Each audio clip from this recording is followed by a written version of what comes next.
Hello and welcome. I'm Destiny Johnson with the Oregonian, and this week I'm worried about the future of the SNAP benefits program, and I was wondering if you'd commiserate with me a little bit. But let's put some context on this first. In case you didn't know, RFK Jr. is the head of the Health and Human Services Department at the federal level.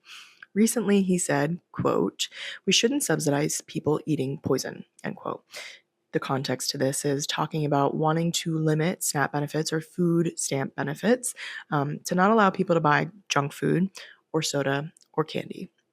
To be clear, the SNAP benefit program is housed under the USDA, the U.S. Department of Agriculture. However, the head of the USDA, Brooke Rollins, has said she will work with RFK Jr. on this issue.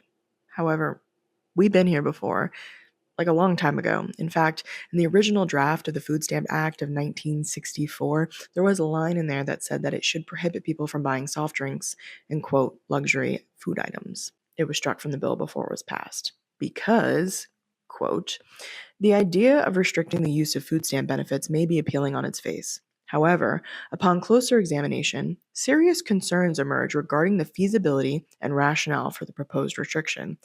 Those are the exact words of the USDA when they investigated this issue in 2007. Some of the issues that the USDA had back in 2007 about excluding junk food from SNAP benefits are some of the very same issues that the HHS and the USDA will face today, including increased costs and complexities of the program if it were to be more selective, the reality of all the work that would have to go into categorizing foods as healthy and unhealthy and establishing that at a federal level. And ultimately, restricting food bought with food stamp money, the USDA found, was likely standing on a principle that would not change the outcome of Americans' diets.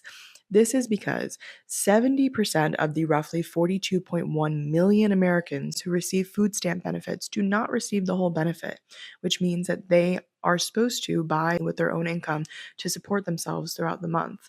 You cannot control what somebody buys with their own income. The USDA report from 2007 suggests incentive towards a healthy diet instead of restrictions. So, where does this land us?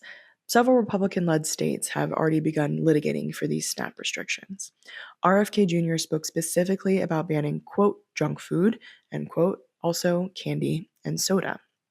So there are some states like Missouri, Arizona, Texas, Iowa, Montana, and others who are introducing bills to limit the SNAP benefits. However, here's what will have to happen in order for it to impact us on a larger scale. The bill will have to pass in the state, which will require approval from that state's governor because all of these bills require a special waiver that has never been issued in the history of food stamps being used ever.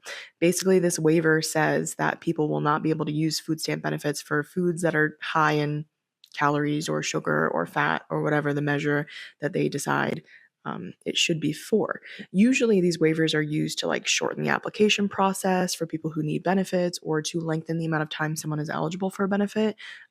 Both of these types of waivers were used during the COVID pandemic. For this to go into effect for the entire country, so at the federal level, Congress would have to change the rule as it is currently written. But I think the question is like, should the law change? And the data is like pretty inconclusive. There was a study done in April 2013 by the USDA that showed participants who began using SNAP benefits had about 23% more likelihood of consuming a whole fruit than they did before, which is super cool. However, it did say that their dark green and orange vegetable intake changed by a very small amount, about 1 ounce for every 2,000 calorie diet. So it's possible that all this data needs to be revisited. I will let you know. I'm so sorry. There's also a budget resolution about possibly cutting millions of dollars from the House of Agriculture Committee, and it's expected by economists to come out of the SNAP benefits. But that's another worry for another day. What I want you to take from this is currently SNAP benefits have not changed in Oregon, and we just want to watch this situation closely to see if it will change on a federal level.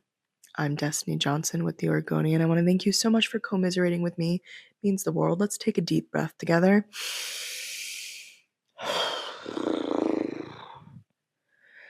Man, I hope you guys have a great day.